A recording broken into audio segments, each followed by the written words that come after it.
What's up, everybody? Welcome back to another episode of the JT Sports Podcast. I'm your host, JT, back at it again with some more NFL training camp updates and storylines. We can't talk about training camp without starting first with the Browns' ongoing quarterback battle, which right now, Kenny Pickett is injured. He was the leader in this quarterback competition, with him being out for a few days due to a hamstring tweak. Joe Flacco has gotten the majority, if not all, of the Browns' first team reps. Dillon Gabriel was behind them, and Shedeur Sanders has still yet to receive any reps with the first team offense. He received none in minicamp, none in OTAs, and the Browns still refuse to give him any, even with the injury to Kenny Pickett. At this point, let's just admit it, Shedeur Sanders has no chance to start for the Browns this year. They got the brother in the doghouse. No matter how good he performs, he went 9 of 9 for 2 touchdowns on the 5th day of Browns training camp, and he still can't get any reps against the first team defense. If you truly are having an open quarterback competition, you have to evaluate every quarterback on your team. How good do you know Shedeur Sanders has the capability to be if you're not testing him against your starters? You can only improve so much going up against backups and practice squad guys. The Browns are mishandling this entire quarterback competition. They rather put their chances of making it to the playoffs in the hands of Kenny Pickett, who's nothing more but a bona fide backup, or old man Joe Flacco, instead of trying to see what upside, what potential do they have in Shedeur Sanders. This is what makes the Browns one of the worst organizations in all the sports, because they're short-sighted. They have no vision. They don't know how to win. Shedeur should have went late first round, early second round. He only fell in the draft due to quote-unquote character issues, which with what I've seen out of Shedeur Sanders, with the way that he has handled himself in the eyes of the media, how he has responded to his off-the-field incidents with the speeding tickets, he's been nothing more but a model citizen. I really don't understand what the Browns' plans are with how they continue this quarterback competition moving forward from this point, but it's pretty clear that they have no intentions of giving Shedeur a fair opportunity to start for this team. They rather try to prove a point that the guy they drafted ahead of Shedeur, who's not better than him, that being Dillon Gabriel, was worth the 3rd round selection, instead of starting the quarterback who has outplayed and outperformed Dillon Gabriel in college and throughout the entirety of the offseason program for Cleveland. This is nothing to do with Shedeur's talent. This has nothing to do with how good he has the ability to be. This is solely a quarterback competition that's being decided by politics. And when you politic, you put your team at a disadvantage when the season starts, because instead of starting the right guy, you choose to start the guy that you show favoritism towards, even though he may not be the best out of everybody that you have at this position. We all know that Shedeur is a better quarterback than Dillon Gabriel. Stronger arm, better athlete. He's better than Kenny Pickett. I don't need to see Shedeur Sanders to take an NFL snap to know that he's a better quarterback than Kenny Pickett. Kenny Pickett is a bona fide backup. There is nothing that Kenny Pickett does that impresses anybody. Any quarterback that plays with 2 long sleeves and 2 gloves, I can't take you serious. I'm sorry. Name a single quarterback that's played in the NFL with 2 long sleeves and 2 gloves and that's been good. Nobody. If you have that kind of drip, you suck. It's harsh, but it's the truth. The Browns are just wasting everybody's time with this shit. Just trade Shedeur Sanders to a team that needs a quarterback that's willing to give him a fair chance to compete, because the Browns don't want to do it. They got him straight in the doghouse. Do you know what it means to be in the doghouse? When you're in the doghouse, that means you're isolated from everybody else. Nobody wants to see you. Nobody wants to look at you. When the Browns put in Shedeur, they're just like, here, bro, here you go. Just go ahead and get the mop-up snaps. They are not giving Shedeur a fair assessment. That's why he told his pops not to come to any of the training camp practices, because he knew that his father was going to be upset with his treatment. This is not an open quarterback competition. This is a closed political quarterback competition, because this is all that this is about. The Browns owner forced Kevin Stefanski and Andrew Berry to draft Shedeur against their wishes, and now they're showing how much they didn't want Shedeur, because in spite of how much he continues to ball out, he will never get any first team reps. Shedeur is in the doghouse. Of course, he's not going to ask for a trade, because that's going to prove the character issues to be true to some degree, and he can't complain because he's in no position to complain. All he can do is keep his head down and keep moving forward and hoping that he gets some more opportunities. The preseason is about to start. If he gets any preseason action, if he doesn't play in the preseason at all, we might have to rally. We might just have to catch a flight to Cleveland, Ohio, stand outside the Browns facility and protest for Shedeur to get some fair opportunities to show what he can do. Because he's had some of the best throws of training camp. You cannot make any excuses for Kenny Pickett and Dylan Gabriel to have first team reps, but Shedeur have 0, in spite of him going 9 of 9 for 2 touchdowns, day 5 of Browns training camp. What the hell is this quarterback competition? Ever since Cam Newton left off Jalen Hurts on his top 10 quarterback rankings, Philadelphia Eagles fans have been on a Call of Duty Black Ops mission to completely erase the legacy of Cam Newton.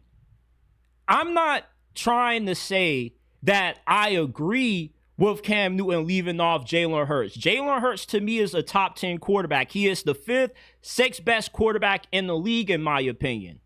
But I have an issue with Eagles fans disagreeing with Cam Newton's opinion and trying to diminish how good his career actually was.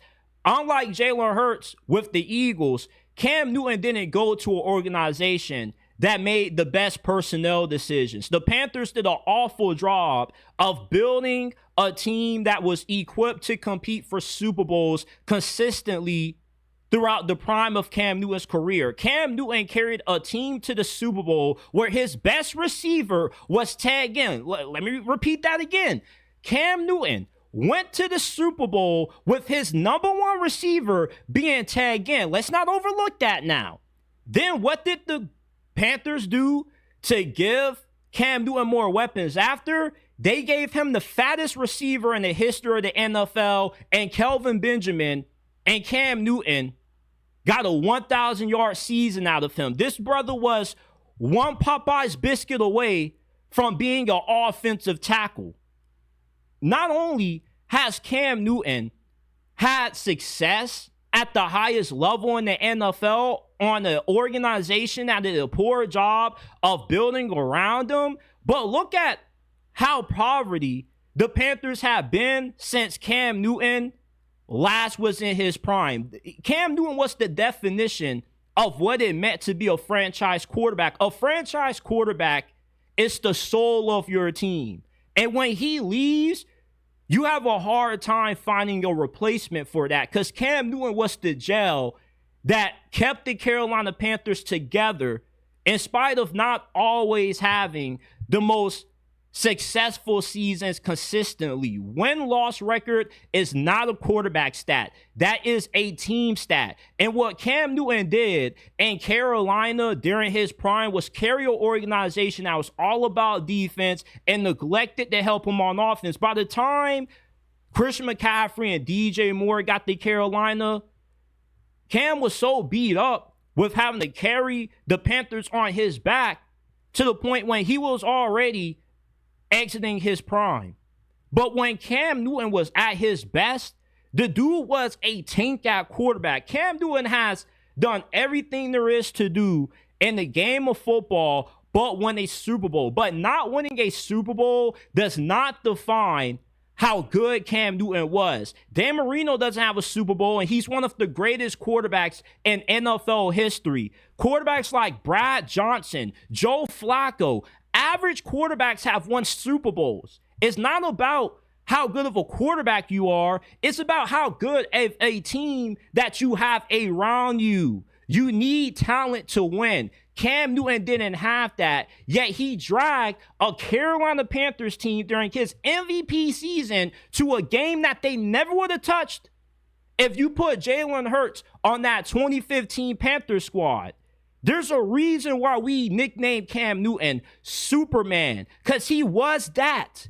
When you played the Carolina Panthers and Cam Newton's prime, the game plan was to not try to slow him down because you weren't going to slow down Cam Newton. You could only hope to contain him. I don't know the demographics of the folks out there trying to trash on Cam Newton's legacy, but you got to be at least 13, 12 years old, because if you watch Cam Newton throughout his career, when he carried Auburn to the national championship, won the Heisman Trophy, went #1 overall, eventually won the NFL MVP, led the Carolina Panthers to the Super Bowl, you would know how good Cam Newton was during the peak of his career. Just because you disagree with his opinion doesn't mean that you can try to erase the legacy of what Cam Newton has during his prime. Cam Newton is one of the greatest talents to ever play the quarterback position. Cam Newton crawled so guys like Jalen Hurts, Lamar Jackson, Josh Allen could run. Cam Newton was a trendsetter for the quarterback position. Cam Newton evolutionized what it meant to truly be a dual threat quarterback during his era. Cam Newton revolutionized what it truly meant to be a franchise quarterback, because ever since he has exited his prime, the Carolina Panthers haven't been back to the playoffs since. Nobody pays attention to the Carolina Panthers anymore since Cam Newton has been out of his prime. That's what it means to be a franchise quarterback. When you lose one, you have a hard time being able to recover. Before the Eagles drafted Jalen Hurts, they won a Super Bowl with their backup quarterback, Nick Foles, who went toe-to-toe with the greatest quarterback in the history of this game, Tom Timothy Brady. Let's not act like Jalen Hurts walked into some crapshoot of a situation and did what Cam Newton did. You can disagree with Cam Newton's opinion. Jalen Hurts is a top 10 quarterback.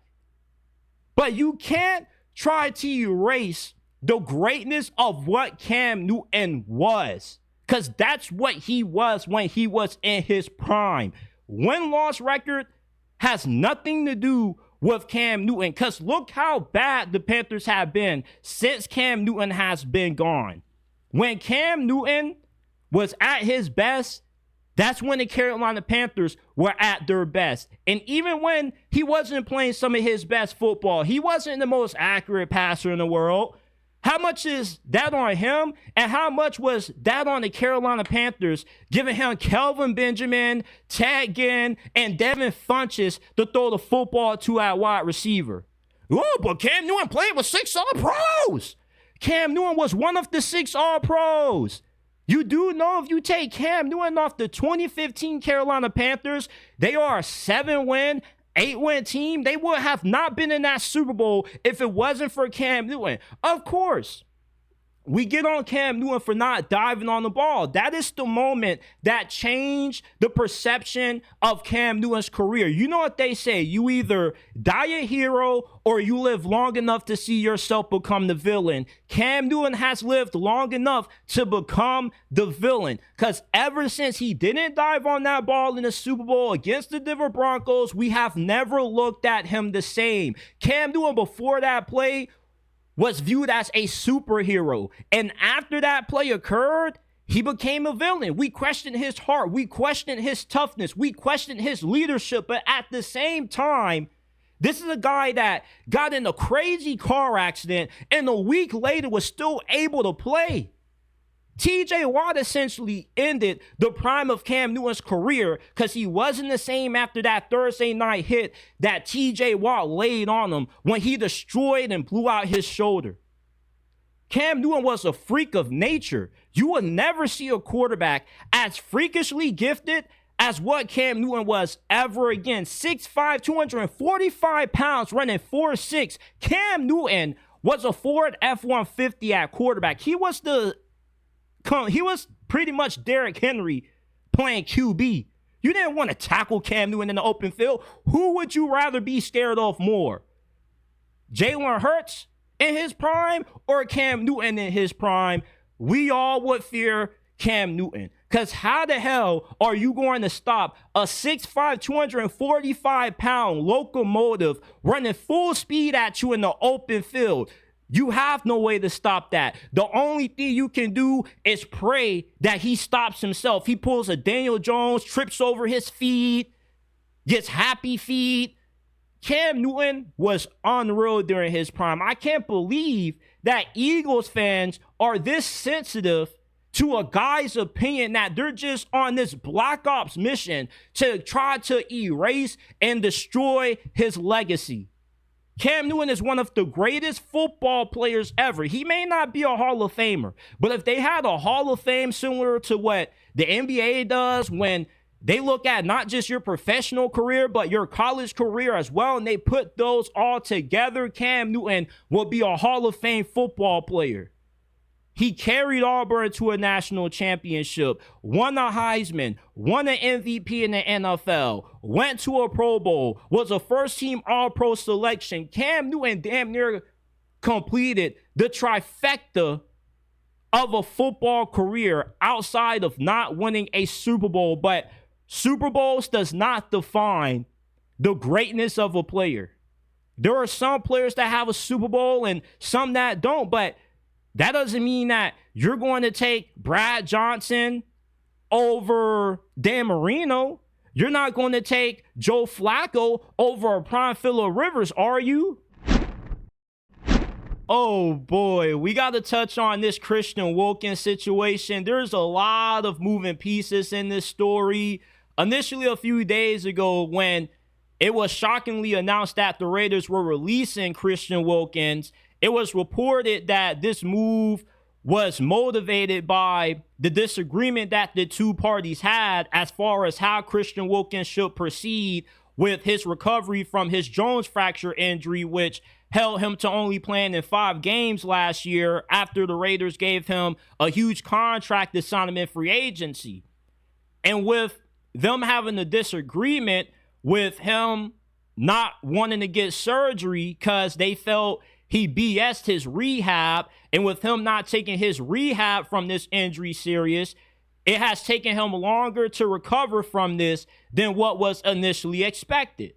So the Raiders, they release him and they void what was left of his contract, which was $35.2 million fully guaranteed. And of course, Christian Wilkins, you need all of that. Nobody's trying to leave that kind of money on the table. He filed a grievance. Now it's coming out that the injury recovery process wasn't the main catalyst for what made the Raiders shock us all and release him out of nowhere. Christian Wilkins was released by the Raiders because he was on that Diddy timing with a teammate. He tried to kiss a teammate on the forehead. The teammate felt really uncomfortable with this. And that's what prompted the Raiders to have to make this swift release of Christian Wilkins. Christian Wilkins, he had what a lot of people like to say, too much dip on this chip. That's the old phrasing for it. And he always was kind of a intriguing cat. Most defensive linemen are a little bit like Christian Wilkins, a little bit freaky. They kind of make a bunch of perverted jokes. Come on now. If you ever played football, don't act like you didn't have that one big boy on your team that was a little bit, a little bit left out there. He was a guy that you didn't want to be left alone with in the locker room because you didn't really know what he was going to say, what he was going to try to do. And when you have a teammate like this and a situation like this occurs when he tries to playfully kiss a teammate, he's a guy that the rest of the locker room kind of starts looking at with weird eyes because you really don't want him around because he makes it weird. Christian Wilkins trying to kiss a teammate, well, be it if it was playful or if it was intentional, you got to get a brother like this out of the locker room because it just makes for a really weird locker room environment.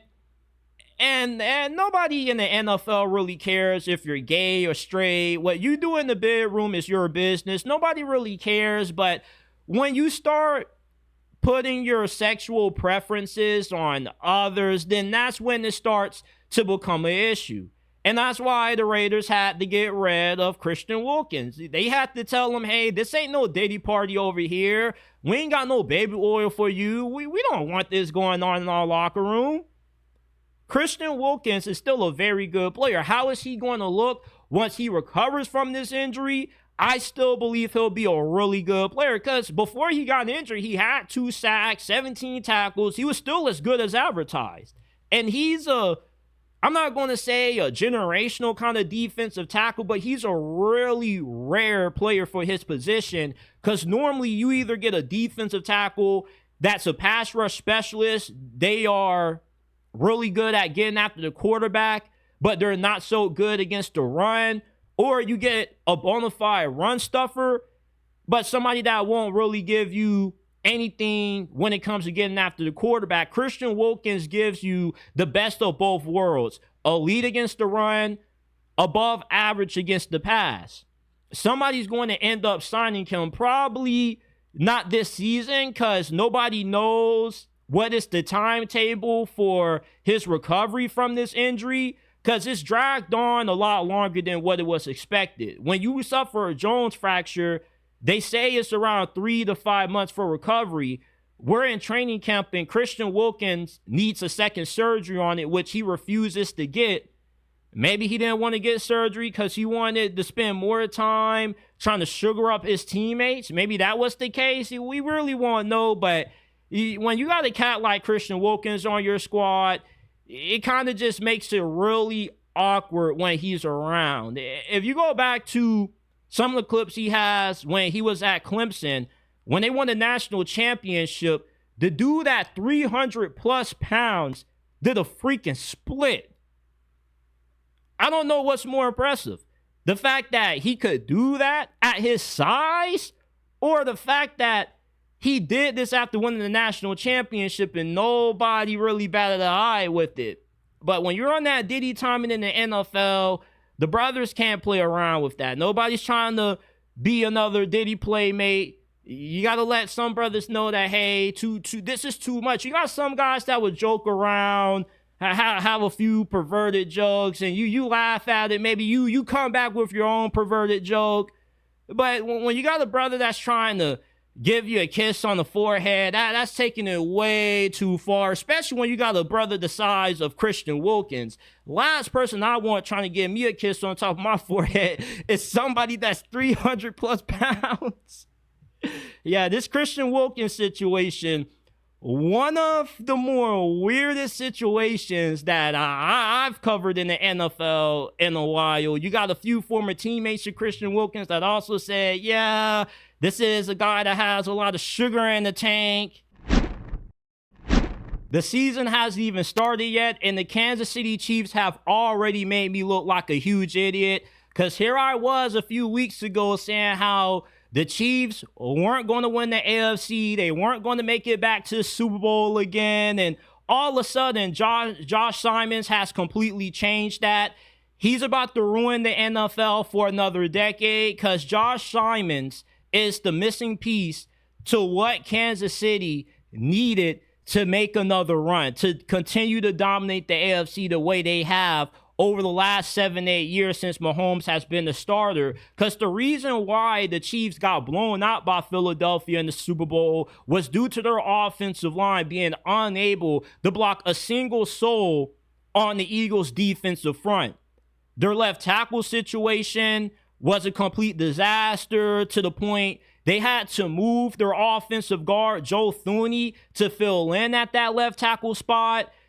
And if you go back to the Super Bowls that the Chiefs have lost, it's been due to their offensive line being bad. When they got blown out in 2020 by Tom Brady and the Buccaneers, the pass rush obliterated the Chiefs' offensive line in that game. If the Chiefs can fix their offensive line, which they have with them getting blessed with Josh Simmons, who before he got injured at Ohio State last year, midway through the season, he was a projected top 10, top 15 pick. He was expected to be one of the first offensive tackles taken off the board. Well, he ends up suffering a patella injury. You got a few character concerns also that allows the Kansas City Chiefs to get one of the biggest steals from this past draft.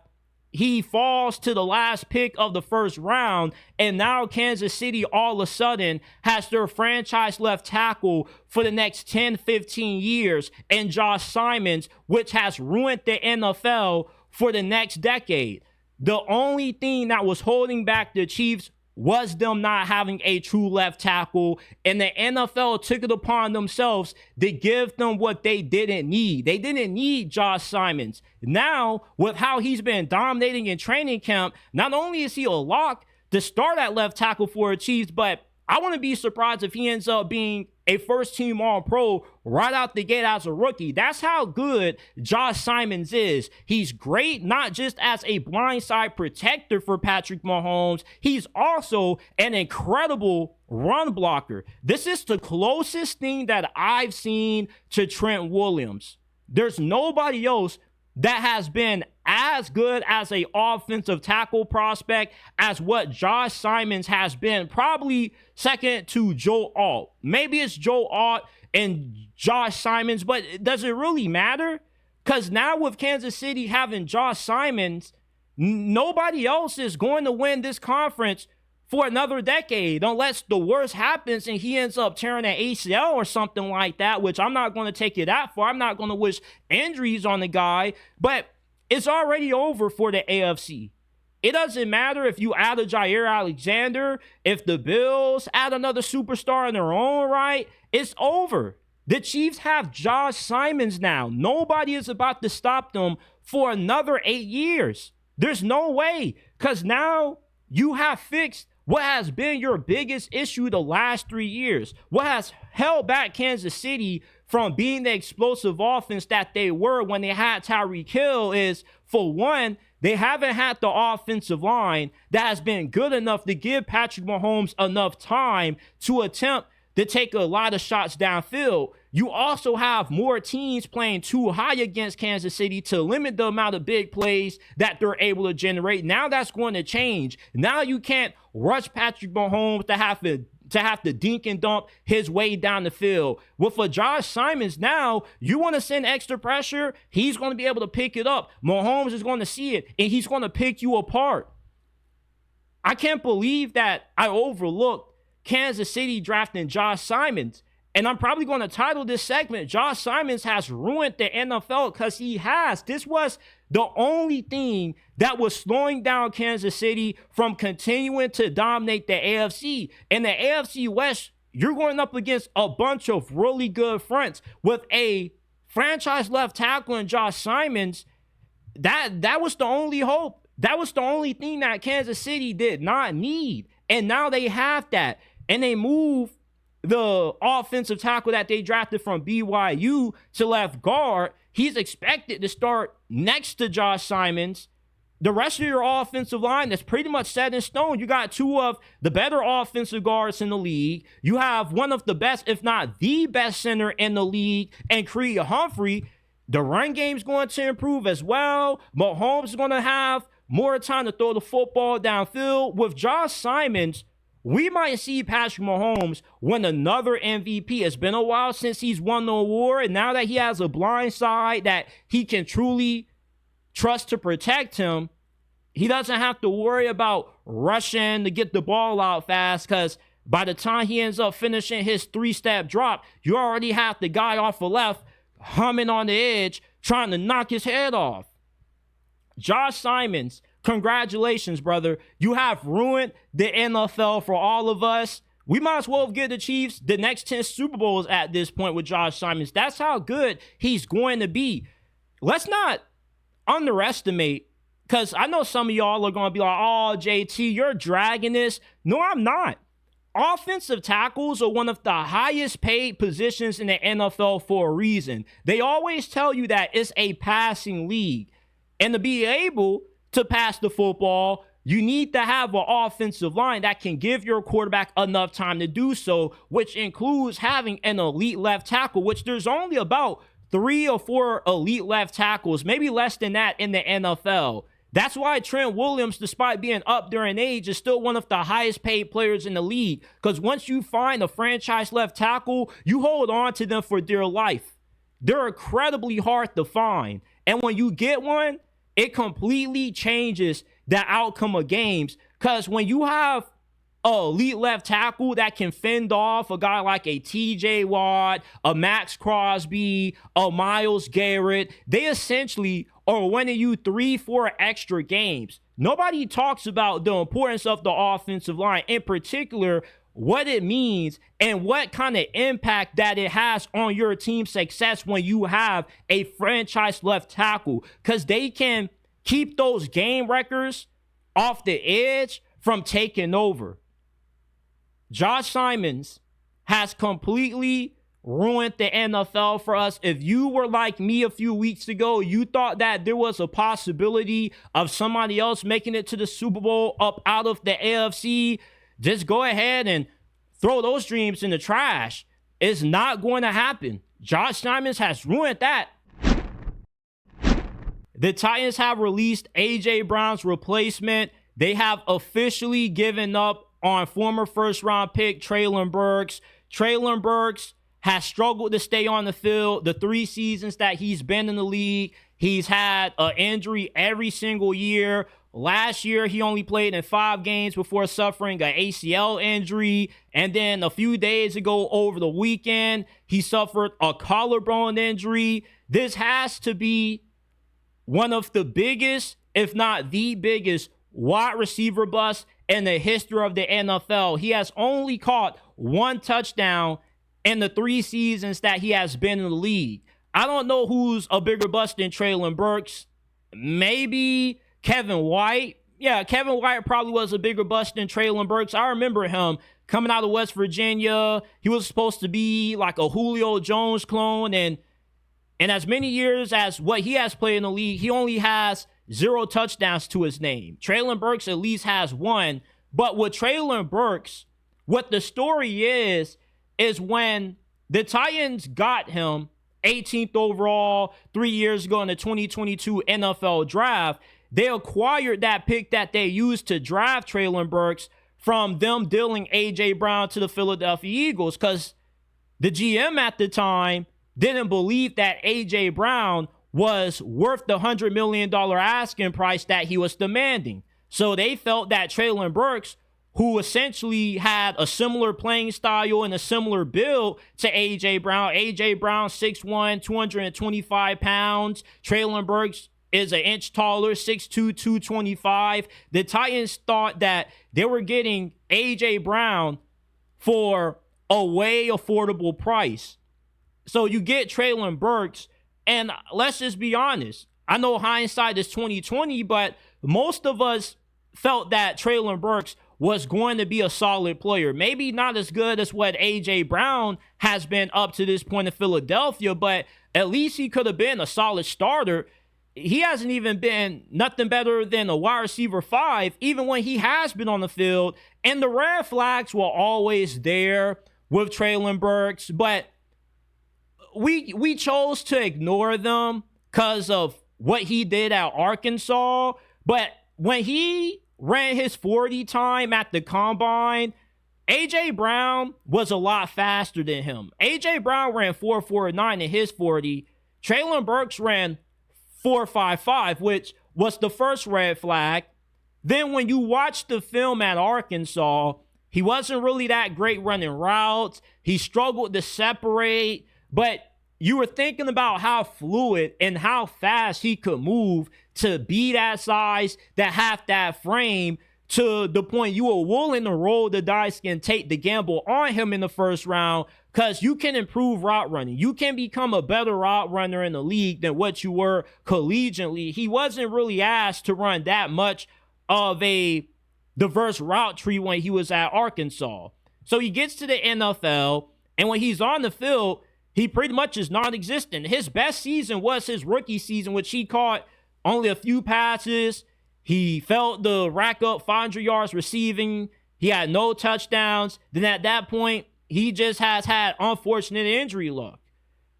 You have to wonder if a team is going to take a chance on Treylon Burks as far as giving him a true opportunity to be a starter in this league, because some team will sign him eventually when he gets healthy, because most former first-round picks do get ample opportunities, but are they truly going to give Treylon Burks another opportunity?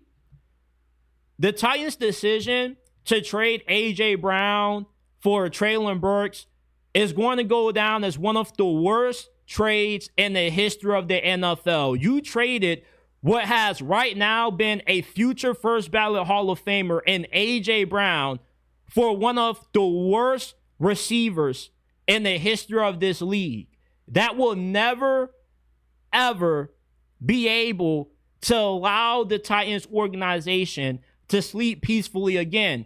And what's even more ironic about the situation, when the Titans traded A.J. Brown on draft night for this pick that they used on Treylon Burks, when they cut to the draft room, Mike Vrabel had to step out after the trade took place. He couldn't believe it, because Mike Vrabel knew that the Titans were making a mistake. First of all, trading away a player of A.J. Brown's caliber, and second of all, thinking that they could replace a player as good as him with a great value version of him, essentially. And that's where the Titans messed up at.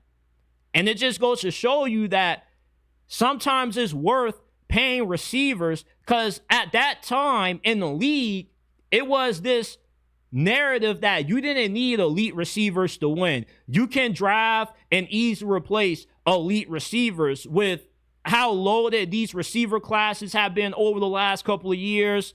But a guy like A.J. Brown only comes once in a generation. And it's easy to draft a Treylon Burks than it is to get a guy like A.J. Brown, who the Titans got a great value for, because they didn't have to use a first-round pick on him. They got A.J. Brown in the second round, and you flipped him for a first-round pick that was a dud. So you traded A.J. Brown for nothing. And this further shows why the Philadelphia Eagles are one of the best teams in the league, why Harry Roseman probably is going to go down as the greatest general manager in the history of the league, because he just finds ways to swindle teams. And landing A.J. Brown for Treylon Burks essentially is one of the biggest finesses in the history of the league. Right now, I want you guys to tell me, where do you rank Cam Ward among NFL quarterbacks? Don't give me none of that. I need to see him play a game first. This is all about projection, because technically the Titans believe that he already is better than half the starting quarterbacks in the NFL if they were willing to invest the number 1 overall pick in the drafting him. So right now, tell me where Cam Ward ranks among active starting quarterbacks in the league, because to me, I believe he's already a top 10 quarterback. I would take Cam Ward right now over Anthony Richardson, Daniel Jones, Trevor Lawrence, C.J. Stroud, Tua, Brock Purdy. The reason why you don't need to see Cam Ward play a single NFL game yet to know that he's already a top 10 quarterback is look at how good he was in college.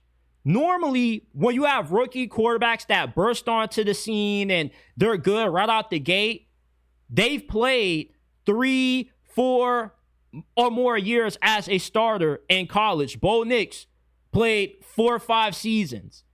Jaden Daniels started for 4 or 5 seasons. Justin Herbert started for 3 years at Oregon. When you have this much of experience entering the NFL, it makes it easy for you to make the transition to the league because you've gotten so much reputation. Cam Ward balled out playing for 3 different schools. You don't go from being a no-star recruit to being the first overall pick if there wasn't something special about you. What makes Cam Ward special is during the years that he spent in college, he improved his level of play when the competition ramped up after he transferred to the schools that he played at. When he went from FCS to Washington State, he was the best quarterback at the FCS level at that time. He goes to Washington State, and he becomes one of the better quarterbacks in a loaded Pac-12 conference. Cam Ward, before the Pac-12 died, essentially was behind Caleb Williams, Michael Penix, and Bo Nix. And I would have argued that I probably would have taken Cam Ward at the time, before the Pac-12 disappeared, over both Bo Nix and Michael Penix, and he wasn't too far off from Caleb Williams. When you watch Cam Ward and Caleb Williams' game, there's a lot of overlap. They play a bunch of backyard football. Their game is predicated off being able to improvise, extend plays, make all kinds of crazy throws that you wouldn't think are possible because they have the velocity and the torque throwing the football. Cam Ward is a special thrower of the football. He is not a normal quarterback with the amount of power and velocity that he has when he throws that ball. When he throws that ball, it's phew. He may have one of the strongest arms in the NFL already. He can fit throws and places that only about maybe 3-4% of quarterbacks in this league have the ability to make. Cam Ward's arm is what makes him such a special talent. And he's not the most fastest or the most athletic quarterback in the world, but he's nimble enough to make guys in the pocket miss. He's nimble enough that if you give him a little bit of green grass, he can make you pay.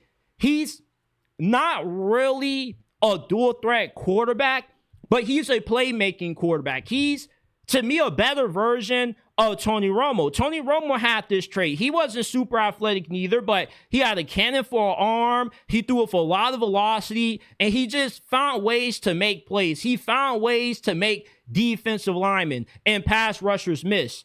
That's what Cam Ward does. Cam Ward's aura, his confidence, his demeanor is going to elevate everybody around him. Calvin Ridley is one of the most underappreciated receivers in the NFL at the moment. If we are talking about some of the most talented receivers in the league right now, Calvin Ridley is in that discussion. Elite route runner, elite separator, good after the catch. The only thing that has held back Calvin Ridley from being discussed more has been the fact that he had to miss a year due to gambling, and 2, when he played in Tennessee last year, he had over 1,000 yards. Nobody talked about how good he was his first year in Tennessee because he had Will Levis and Mason Rudolph throwing him the football. With Cam Ward throwing Calvin Ridley the ball this year, I wouldn't be surprised if we see Calvin Ridley go for 1,500 receiving yards, 15 touchdowns, over 100 receptions. Calvin Ridley could very well win the Triple Crown this year because it's him and it's everybody else in that receiver room because there's a bunch of unproven guys that got to prove themselves at wideout first. You got Xavier Restrepo, Cam Ward's go-to guy at Miami. You have elite Iron Manor, a.k.a. the Travis Hunter Destroyer, but we'll see how long it takes him to make an impact. With Calvin Ridley having Cam Ward slinging him the pigskin this year, he is a must draft in fantasy football. That's the impact that Cam Ward has. He has the ability to elevate, similar to what you saw with Jaden Daniels last year. Before last year, nobody really knew too much about Terry McLaurin unless you just were a diehard football fan. Jaden Daniels gets there, and all of a sudden, Terry McLaurin goes from making 20-something million a year to now demanding to become one of the 5 highest paid receivers in the game. When you have an elite quarterback throwing you the football, it helps you get paid more. Cam Ward is already a top 10 quarterback. What you look for in a franchise quarterback is a guy that can elevate a team. Cam Ward has already shown that.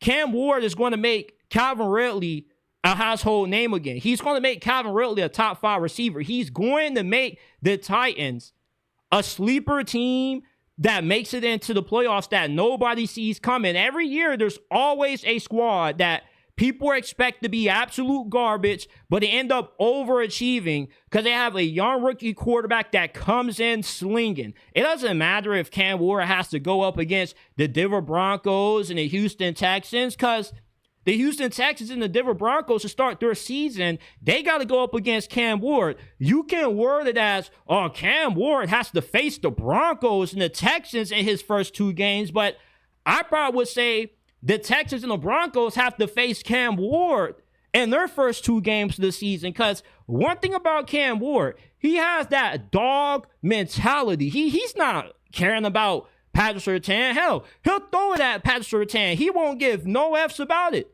And I trust him to throw a completion on Patrick Surtain. I trust Cam Ward, and the Titans do too. That's why Cam Ward's already a top 10 quarterback. When you look at his face, you can just feel the aura of Cam Ward through the screen. This is a guy that was already overlooked. He was already underestimated coming out of high school. Are you going to underestimate him again in the NFL? This has Jaden Daniels 2.0 all over it, and I'm already ahead of the curve. You can say that I'm overrating him. Listen, I love being early compared to being late. So are you going to join me and be early, or are you going to be late to the party when you realize how good Cam Ward truly is already being a top 10 quarterback? Because I'll argue that he's the best quarterback in the AFC South right now. I'll argue that I would take him over Geno Smith. I would take him over Bo Nix. Hell, I would take Cam Ward right now over Justin Herbert. Watch what Cam Ward does this season.